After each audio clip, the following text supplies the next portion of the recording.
Hey everyone, my name is Diva Didios and I'm the marketing strategist for Innovate Birmingham. So due to COVID-19, CDC recommendations, and state orders, our program has shifted to operating completely virtual. That means staff operations and our boot camps, which were originally in-person training at Innovation Depot. So today, I'm going to be checking in with a few of our software candidates to see how they're adjusting to the sudden change. Let's go chat. Hey everyone, so let's start with introductions. All right. Hello, I'm Ryan. My name is Caesar. Hi, I'm Lexi. I'm Cheyenne. Okay, so we can just dive right into the question. How are you currently adjusting to remote work, online learning? What's your experience been like so far? You can go ahead, Shane. Well, at first it was rough, to be honest. We went from every day 9 to 5, seeing each other, working as small groups or teams in the depot.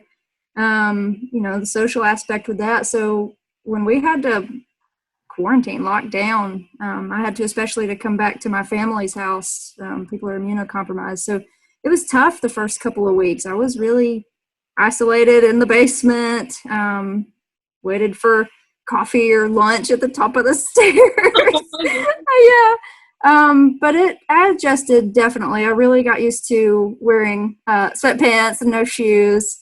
So that's been easy to adjust to on the comfort level, but I've enjoyed it. Learning how to take better brain breaks at home, for sure. Do something more productive like laundry rather than, if I needed a little way to clear my head at the depot, you just go get a snack or go walk down the halls. But now I'm doing something productive too. Almost a win-win. Awesome. Have you ever done any sort of online learning before? Not learning, other than a few online classes in college. I've worked from home before, just depends on what I'm doing. So yeah, it wasn't a huge adjustment. It was just the isolation factor of trying to keep everybody well was hard to adjust to for 2 weeks straight. Mm-hmm. What have been the biggest barriers of online learning and how have you overcome them? Being able to just go over and tap on Josh's shoulder whenever I'm stuck. And it was really hard to ask a question in a channel or call. But once I figured out Zoom and how to screen share and do all that, I'm like, okay, this should be easy, but I still didn't utilize it very much. It wasn't until I found my system in doing my visual shoulder tap to say with Josh, I'll send him a message and be like, hey, can you help me real quick?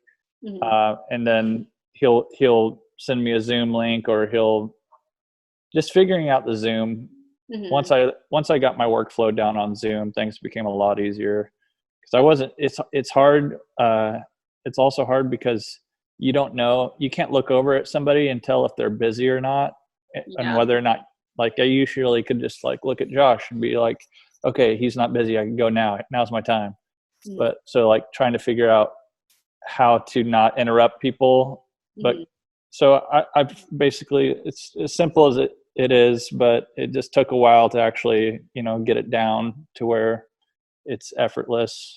Right. But I absolutely love Zoom now. And I almost prefer it better because it's less annoying for both of us. I'm not there standing over Josh's shoulder. He just has control of my screen in his own personal space. It's really nice. That is true. I know with what you're saying, you don't want to interrupt anyone. I know for staff, we always use the status update on Slack. Do y'all do that? Nice. Yeah. So that has been helpful and definitely, puts their time into consideration a little bit. Would you consider yourself more productive working remotely, or would you prefer to be at the office? Well, at first, I won't lie, I was complaining oh my God, the office is too noisy. But then working from home gave me a new perspective. I was like, dang, I love being back at the depot because I guess from home, you have a lot of distractions. You have family, you have dog.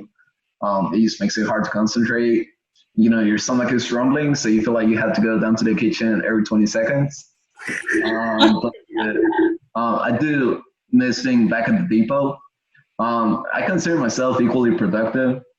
Obviously, I miss like getting into that work environment zone because I'm like, okay, I'm at the depot. I gotta like code this project by now.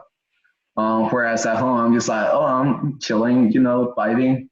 So it's just different. Yeah, just learning how to associate those places. Yeah. This will be the last question, but what are some of the biggest lessons you've learned about working remotely or this experience, this transition? I would say, okay, so first off, communication. It is strengthened the communication aspect of skill or whatever.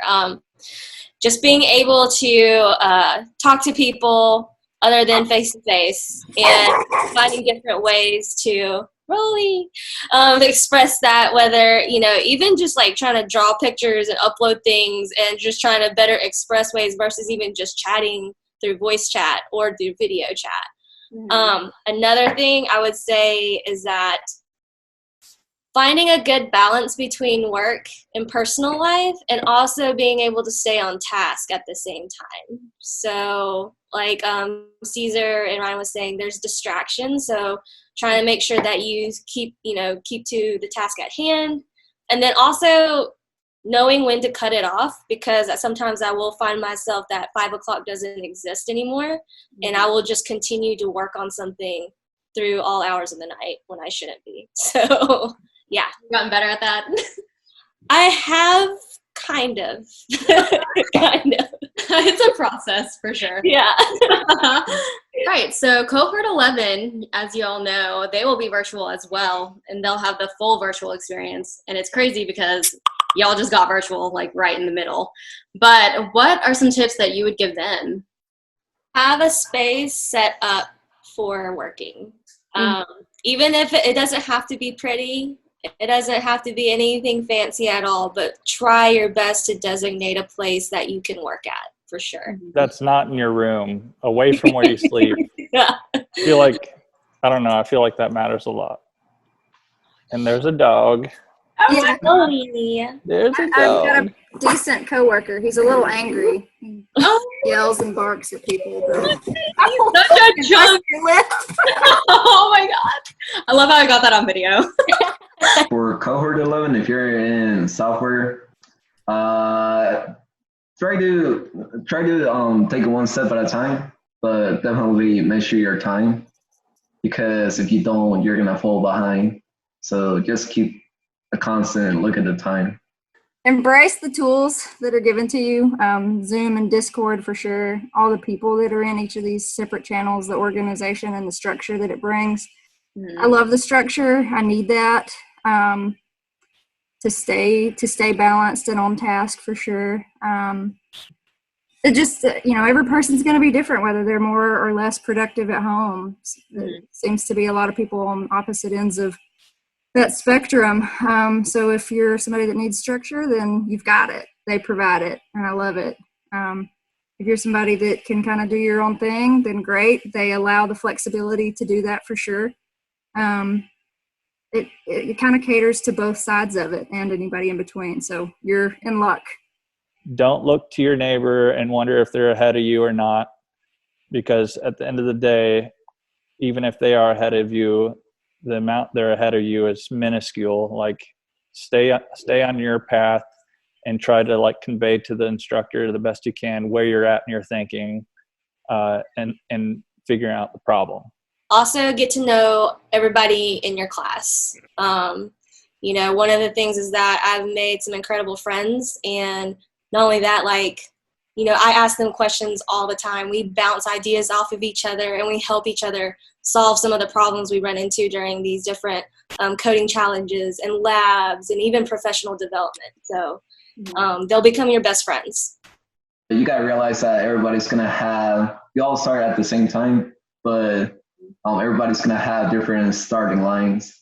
So just don't get absolved into knowing everything there is about a certain thing, because even employers are going to know that you're not expected to know everything about everything.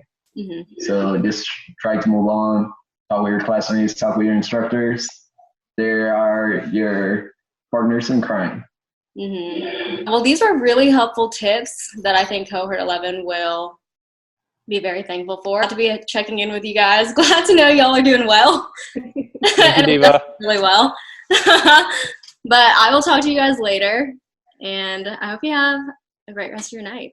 You too. You too. Bye. Bye, y'all. Thanks for this. Bye.